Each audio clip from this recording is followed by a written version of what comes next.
Hi, welcome back. This is Michael with Pollard Farms. As you can see, we're in the hen house. We're cleaning out our straw. I think I need to lift my hen house a little more out of the dirt. But we're cleaning out straw. We'll do this every so often just to give them clean, fresh straw. And we got one that likes to want to roost in them because they roost in the straw and soft on them, and one of them will poop in it. So Brayden runs her out every night. Every night, Brayden will come out and run her out once we know they're all on the roost. And once she's been run out, she'll stay up on the roost with the rest of them. But we're actually in the process of looking at what used to be a mobile duck blind and buying it and turning it into a bigger hen house than what we currently got. When we first started, I bought a cotton trailer, turned it upside down, and made it into a coop. Well, and this trailer had been cut in half. So a standard cotton trailer is what, 16 18, feet? 20 foot long. 18, 20 foot. And we got about a 10 foot by 10 foot. So we got been cut in half, and the gentleman had a dog pen in it. But we got it. I got it at a good price, and it's been a good one. So. And I mean, it's not like they stay in here all day. They free range during the day. Ours, and we get up about 6 o'clock when we start getting the kids ready for school, and then we'll come out here before they do anything, before they even get ready. They take one of our house dogs in outside the potty, and then they'll come out and turn the chickens out so they can free range from 6 until whenever they put themselves up. We don't have to put them up. We got a Muskogee Drake or two that we have to kind of chase in there, but they're new here, so they'll get used to it and go up every night. But follow along, and we'll come back with you. We're gonna get some straw and fill them back up. Hey, it's Sarah. So I've got this. It's basically a bedding that our local feed store has bagged up and sells. It's shredded straw, basically. And I like to get this for the hen nest because it's soft and it lays down in there flatter than like a hay bale or a straw bale, because this has done been chopped up. And it's usually about the same price or cheaper than a hay bale, and it's bigger. And it's about the same price as the pine shavings, and it's a bigger bale than what your pine shavings cost. Now this, I will not use all of this today, but it will fill up all my little nest boxes, and then we'll put the rest of it in a barrel to use for later dates. So come on, let's fill the nest boxes.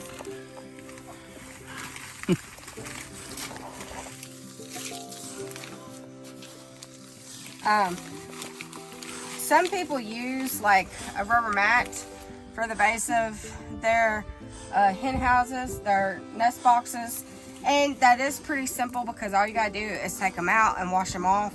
And that may be something that we do look into, but I don't have rubber mats right now, so what I am using is straw. And we also know a guy I'm gonna be getting in contact that's got inserts that goes in these nest boxes right here that is just a wire type deal that lays in there. Don't let the egg fall through, but it does keep them from wanting to roost in it because it's wire and their feet don't like that. And it keeps the egg clean to where they're not having to if they do poop or whatnot, it'll go through and not be getting on your eggs while it's laying in there. Which is another reason of making sure that you have clean bedding or straw or mats in your nest boxes. It keeps your eggs cleaner. Which now, when it's rainy and eggs, chicken feet are muddy, you're gonna have dirty eggs. That's just, it comes with the territory. It's not all rainbow and unicorns. So, I mean, farm life is dirty, it's messy.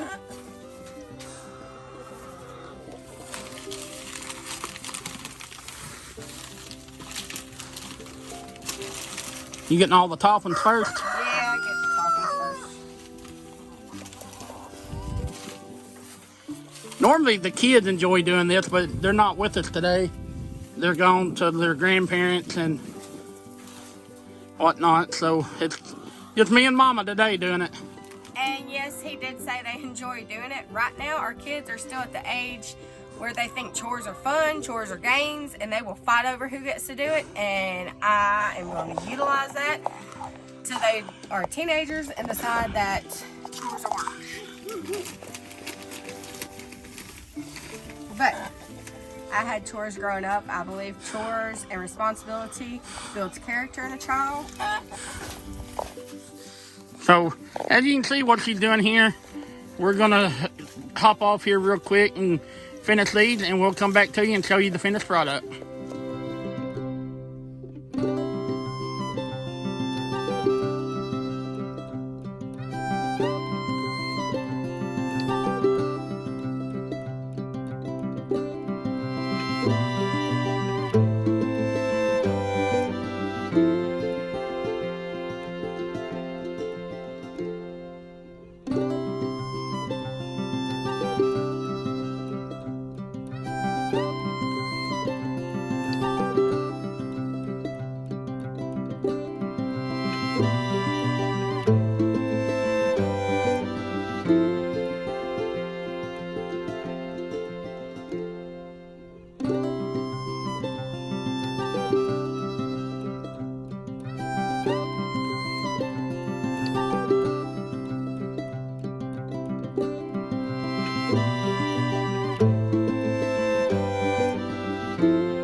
And she's seen you'll see that she's finished with it.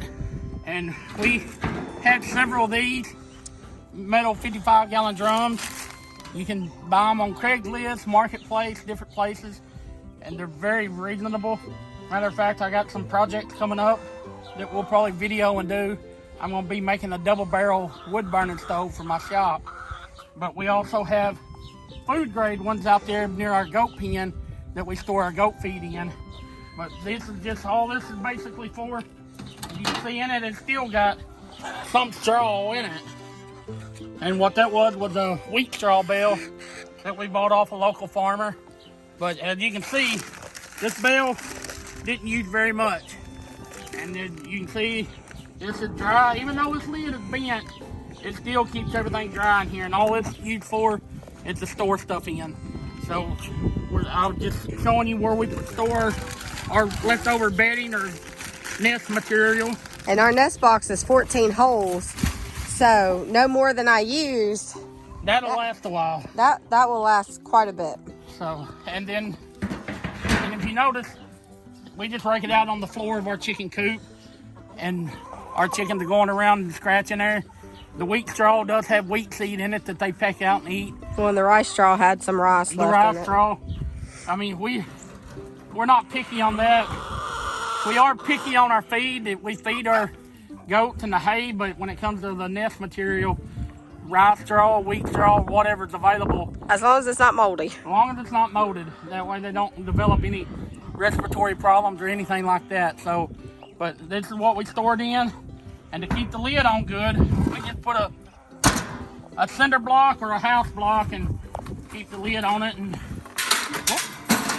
there's our fabric staples that we put it in our garden to hold our fabric down. So, but thank you for coming along and following us along as we get our nest boxes cleaned out and ready for the egg laying days ahead for our hens, because our hens are picking up and laying more.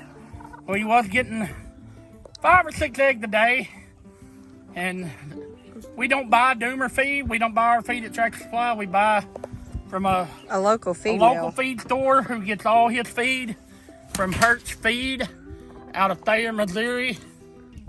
So, but as you can see, our chickens are pretty gentle. Well, until you want to be held. No. But that's one of our kids' 4/8 egg layer chickens, and you can see we got a variety of chickens, and our speckled ones, I think, become my favorite. But there's always chores or something to do on the homestead, so you never have an off day or a boring day, because you always got something. As you can see, it'll be in one of the videos. I'm not sure if it'll be before or after this one, about a tree falling in our front yard that the wind knocked down yesterday. And then we've been very blessed with some good neighbors that come along and brought his bigger saw and able to cut it, because although I have a chainsaw, mine wasn't big enough to cut this big of a size tree. So just follow along. If you like this video or content, please by all means share, like, go down there and ring the notification bell and subscribe. And come along with us. We got lots of cool projects in the making. And garden season is upon us. Garden season is here, which here in Arkansas they're saying that we'll have a fall spring this next couple of weeks and everything, and then we'll have a winter for a couple of I don't know if it's a week or whatever, but the weatherman said too long. It'll last longer than it needed to, that it was gross. He's tired of winter weather, and I am too. But plenty of projects, and exciting news is one, we're gonna put a video together of my wife making pepper jelly, but she's got some exciting news on that, and